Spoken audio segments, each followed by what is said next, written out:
USOC, is really changing the culture in that women's team to see food as fuel and see your diet as an advantage. I'm proud to say that there are a couple of the players that have asked about how do you become a dietitian, and to me that's a backhand compliment. I'm very excited to continue working with them, but then also to share some of my experiences with you guys today so that you can take this information home. I really see recovery nutrition, and that's our focus today. I think across the board and all of your sessions is recovery. But I see recovery nutrition as really one of the key places that you can make the biggest difference in the performance of your athletes, and then obviously how they recover. So we're going to be talking through these 3 handouts. So if you haven't grabbed them, make sure you grab them on the table there. But recovery nutrition in general, everybody knows that you should be consuming something right after practice. Most athletes know that by now. There was a study done a number of years ago, probably, 15, 20 years ago, now funded by the National Dairy Council about using chocolate milk as a recovery beverage. And yes, it works. Yes, it tastes good. Yes, there's carbohydrates, there's protein. Everything about it, yes, makes it a good recovery beverage. But not a lot of people know that you have to drink 2 to 3 cups of it in order to get enough of what you need for recovery. So that's why I wanted to talk through today this first handout that, like I said, you can take all this information home and kind of digest it a little bit further. But if you're talking about recovery, I like to talk about it as the 4 R's. And that's what this other handout is. I would recommend that you hang this up wherever your recovery stand is, whether there's a concession stand at the rink, or maybe you have food in the locker room. Wherever the athletes are going to be, this is just a reminder for them to think through why is recovery nutrition so important. So the 4 R's, the first one is it's an opportunity to rehydrate, and that's usually why, in addition to getting calories in, if you're trying to rehydrate, make sure that it's a fluid that you're consuming. Okay, so today in a couple minutes we're going to be making recovery smoothies, but in general, just use it as a rehydration opportunity. It's also an opportunity to replenish glycogen stores. Glycogen is the stored form of energy, and if you're looking at the end of 2-hour skate session, or if you're looking at the end of a game, maybe you've gone into overtime, you really do need to replenish those glycogen stores, especially if you're in tournament play and you have a game the next day or the day after. Really making sure that you're using that recovery time for the replenishing of that energy stores or the glycogen. So when I'm traveling with teams, that's my job, is to make sure that the smoothies are ready. It's a lot of times it's right in their face as soon as they get off the ice and they're going into the locker room. We make sure that they have something in their hands so they're really starting to jumpstart that recovery process. It's an opportunity to repair and regenerate muscle tissue, and especially in some of those more physical games, or for some of our athletes that are really in intense, high volume strength and conditioning phases. That recovery protein is very, very important. The National Dairy Council study on chocolate milk was pretty spot on in terms of making sure that our athletes and the general public know that whey protein is the most bioavailable or quickly absorbed protein. So that's why we make the recommendation of whey protein over other things. If somebody has a true dairy allergy, there are alternatives. So soy milk is an alternative. Almond milk is not really a direct alternative just because there's no protein in almond milk. But typically the whey protein or the soy protein are where you're going to get the most protein in terms of bang for your buck. 1 cup has about 8 grams. And our recommendation is about 15 to 20 grams of protein for the average sized individual. If you're working with an athlete that's a little bit bigger, you might need 25 up to 30 grams, but in general, 15 to 20 is all that they need during that recovery time. Okay? The last R is reinforcing the immune system, and I feel that that's really a place that we can really educate and really have the athletes think about, are you getting all natural antioxidants in your diet at that time, in your recovery shake or snack, whatever it is that you've brought to help with this recovery process. The 4 R's, rehydrate, replenish glycogen, repair the muscle, and then reinforce that immune system. Going along those lines of reinforcing the immune system, You guys all got recovery bags with recovery products in them. And when I was working with Ken on designing this, the experience that you guys have today, we put in products that I've used with our women's national team and we've had a lot of success with. Talking about reinforcing the immune system, I use Emergency, but not just the straight up 1,000 milligrams of vitamin C, it's the Immune Plus version. So you have this in your bag to kind of look at it a little bit closer. But what this has that the Emergency or the regular Emergency doesn't have is that it has zinc and it has vitamin D in it as well. Talking to Dave, looking at beta-glucans as well as another immune boosting ingredient. This is not something that athletes should be consuming all the time. Okay, I have it available when the team's together, we're traveling internationally, inevitably somebody shows up with a cruddy cough or a snotty cold and they're touching everything and spreading it to everybody else. In the team setting, that happens very quickly. So we have these on hand. A lot of times we have them in the medical room back at the hotel because what we're finding with high doses of antioxidants is that it actually shunts the response to training or the performance bout, so a game going into a tournament. So consuming these outside of training time or exercise time or game time is the perfect time to have them, but not around training time. Okay. Looking at some of the other products in your bags, focusing on those 4 R's.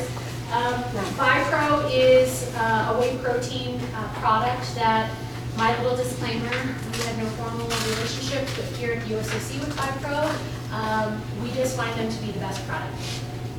They're the highest quality whey protein isolate that we have been able to find on the market. And for me as a sport dietitian here at the USOC, it is NSF certified for sport, meaning that it's been tested for banned substances and it's been tested for quality. So I know when I'm providing this to my athletes, I feel very comfortable that this is a clean, safe product for them to have. The other side of it that's pretty awesome is that it's the cheapest by far that we've found in terms of whey protein. It used to be about 33 cents a serving. Now I think it's a little bit higher, but that's really affordable, especially for some of our developmental athletes or some of the athletes that haven't gone professional yet. Okay, so this, the blue label, if you guys got them in your bottle, these are tucked in here. This is unflavored.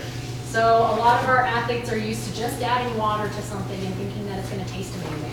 There is no taste to this at all. Okay? So when you're making a smoothie, you have to add the orange juices or the vanilla yogurts to provide flavor. But for me as a dietitian, I want to know that I'm working with the highest quality ingredient and I can add the flavor that I want into my smoothies. They also have flavored versions. I think you guys got these as well, the protein and the vanilla. One of the things that I'm noticing with a lot of our younger athletes is that their taste profiles are expecting really syrupy, sugary, sweet type of beverages. I personally think that these are a little too sweet, but they love them, okay? One of the things, if you're looking at the ingredient list of these products, there's 20 grams of protein, and if you go back to biology, there's 4 calories per gram of protein, so there's 80 to 90 calories in these packets, meaning there's only protein in these packets. Okay, so if you're looking for, like, I know in Sochi, Lolo Jones looked at this, she was bobsledding at the time, and she looked at it, she's like, that's not nearly enough calories for me.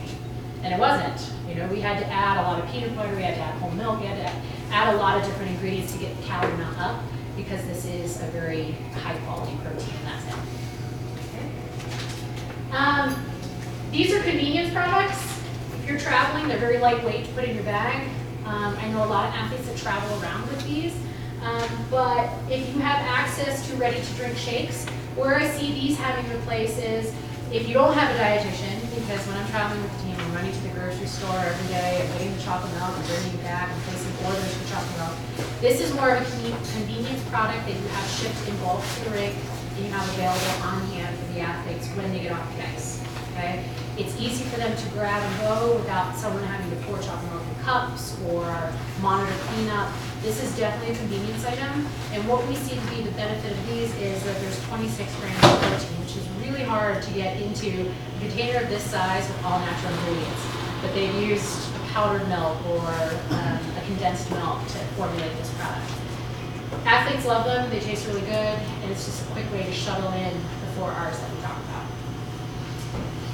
Switching into gears of hydration, one of the things that I see with a lot of our hockey players is, especially on the women's side, A lot of them are hydrating with water, at least they're hydrating, but by the end of the game or after you're through overtime, what we're seeing is that they're not replacing their sodium losses that they lost through sweat. I suspect on the men's side, it's probably even more so an issue, that they need to make sure they're getting enough sodium. The product that you got in your bag was the endurance formula, which has additional sodium in it. And we're finding that the athletes during a game, they like the taste of this, but when they're sitting on the couch on the weekend, it doesn't taste so great because there is a lot of sodium in it. Okay? Taste profiles change when you're working out high intensity versus when you're at rest. So no, this doesn't taste that great if you were to try it right here, but in the middle of a hard training session, it's probably going to taste pretty good. Okay? So that's why you put that in your bag. And then I think we added these Gatorlights as well, which this is straight up sodium. Okay? You don't take this packet and just pop it in. You would mix it into a sports drink because it is just salt. But I'm finding, especially with our goalies, by the end of the game, they're having issues with cramping. They've had a lot of sweat loss due to all the pads and equipment that we really need to focus on hydration with electrolytes. Okay? So one of the other handouts that we haven't talked about yet is this smoothie handout. Making smoothies is not rocket science. However, I've worked with some of our national team athletes. I've traveled with them to world championships. I see them 6 months later, maybe even a year later at the next world championships, and they'll say, the smoothies were really good, and I bought a blender after that trip, and I didn't know how to use it, so I just didn't make any smoothies. So we're addressing that need by, here are a whole bunch of recipes, but on the back, this is how you make a smoothie, okay? And like I said, I know it's not rocket science. However, even in the last group, we had people adding like half of a cup of chia seeds into their smoothie, and that does not come out well, okay? So this is a step-by-step way for you to kind of work your way through how to make a smoothie. By all means, take this home to your athletes, make additional copies of it, hand it out, and help your athletes kind of figure out how to make recovery drinks. First thing, because we are going to move into the kitchen, we have Nutribullets here. I recommend them for our athletes because they're quick and they're convenient. And that's really what I'm finding to be the game changer for a lot of our athletes, is that if it takes too much time, there's too much cleanup involved, they're not going to do it. Okay, so the Nutribullets, basically they have a cup that you screw onto the base, you blend it up, and you can walk away with the cup, take it to practice. You could actually screw on the blade, take all the ingredients with you to practice. I know some of the women's hockey girls take the base with them and they travel with the base, and they're mixing up their smoothies and their recovery drinks at the rink with the Nutribullet. Okay, so that's what we're using today. Step 1, add a liquid. Make sure you have about a cup of liquid. Step 2, add your fresh fruit and vegetables. What I find with green smoothies, if you add an apple or a banana, it hides the taste of the leafy greens. So that's something that you can try today. We have fresh kale and frozen kale if you want to be adventurous, but banana really masks that flavor. You can add additional sweeteners. We have agave nectar in there, we have maple syrup, we have a whole bunch of sweetening things where you can add the sweet taste to it if you need it. And then thickening agents. For some of those athletes that it's really hard for them to keep weight on, you can add oatmeal, dry oatmeal to it, and when you blend it up, it just thickens it up. You could add peanut butter to it, that also thickens it up, but it really bumps up the calorie amount for some of those larger athletes. And then the last thing, and again, the last group was a guinea pig group, but when you're adding flavor, you don't need a whole tablespoon of cinnamon, just a little bit for one serving. And same thing with the nutmeg. Any of the dried ingredients are going to be very potent, so you don't need a lot of it. Okay? Any questions on recovery nutrition? Okay. Well, I will be out on the floor helping out, answering any questions, but have at it. Enjoy.